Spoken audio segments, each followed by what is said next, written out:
Study summary points. 3. Managing listings. Open listings.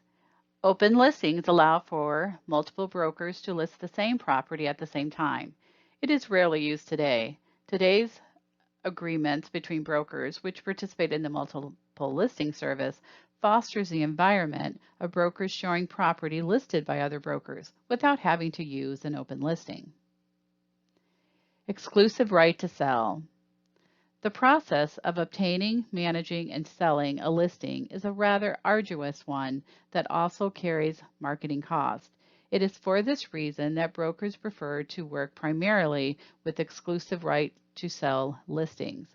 The listing format assures the broker that the broker will receive a commission if a property sells during the listing period. Exclusive brokerage listings. With the exclusive brokerage agreement, the seller retains the right to sell the property without the help of the broker. This is a popular provision to convince owners who are attempting to sell the property without the use of an agent to go ahead and list with a brokerage. Limited listings. Limited listings is a form of an exclusive brokerage listing agreement. Florida statute allow for a broker to offer limited representation to sellers. This provision allows a broker to offer and be paid for specific listing tasks. Seller property disclosures. Sellers are required to disclose material defects to buyers. This disclosure is not required to be in writing. However, a written disclosure helps the seller prove that the disclosures were made. This also helps to protect the licensee and broker. Comparative market analysis. A CMA determines value of a subject property based on recently sold properties, properties currently on the market, and properties expired unsold. Also called a CMA, a comparative market analysis, the CMA is the most common method that agents use to determine value. Data is gathered from the multiple listing service, property appraiser's office, and clerk of the courts. Adjustments. Adjustments are made to account for differences in property characteristics such as square footage, the number of rooms, existence of a garage, pools, the location of the property, and the date sold. Comparable properties. The goal when determining a sales value for a subject property is to pick comparable properties that are as similar as possible to the subject property. Properties within the same neighborhood are best. Superior property. If the comparable property is better than the subject property, then you subtract value from the comparable property. How much you subtract depends upon the value attributed to the difference. Inferior property. If the comparable property is inferior to the subject property, then you add to the comparable property value. How much you add depends upon the value attributed to the difference. Alternative square footage comparison. Take the average square footage sold of properties in the area and multiply by the square footage of the subject property. This should give you the expected average sales price of the subject property. A judgment is then made as to whether the property is average, better than average, or less than average compared to the other properties in the area. Pricing strategy. Advising a seller on the expected sales price is different than choosing a listing price. When listing in an area where the buyers are expecting to be able to negotiate a better price, it may be best to increase the asking price.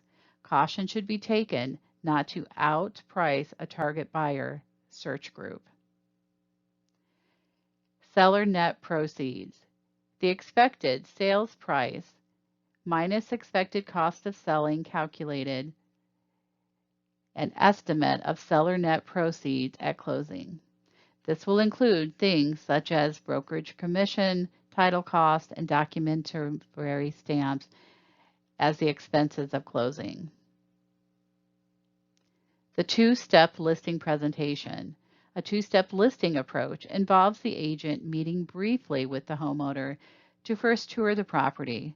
Then, after researching the area with firsthand information gained from the property tour, the agent prepares a pricing strategy to present to the seller at a second meeting. The benefit includes rapport, building opportunity, and the impression of great care taken in the pricing strategy.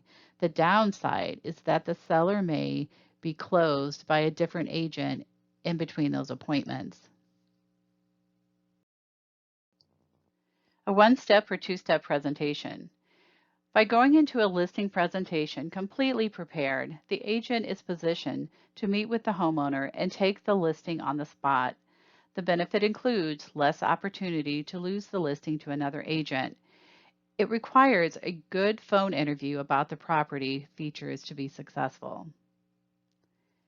Seller feature benefits. Agent and brokerage features are presented by specifically stating the benefit to the customer or client.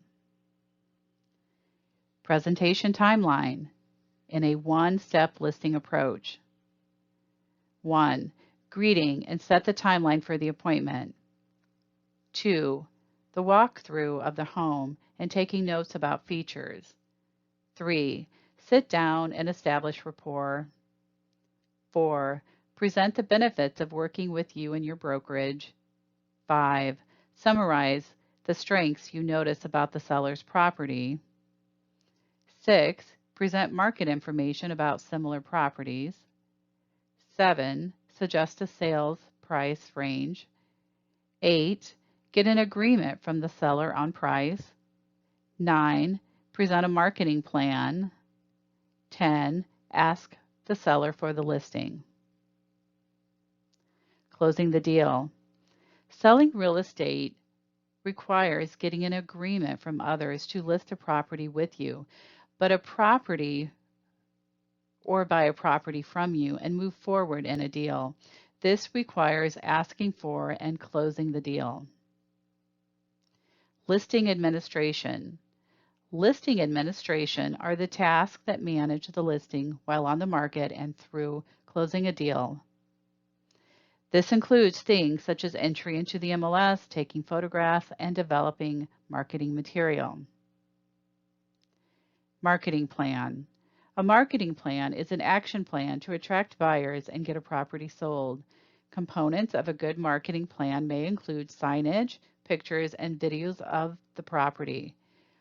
Marketing online, flyers, open house, mailings, email campaigns, advertising in magazines, and home magazines.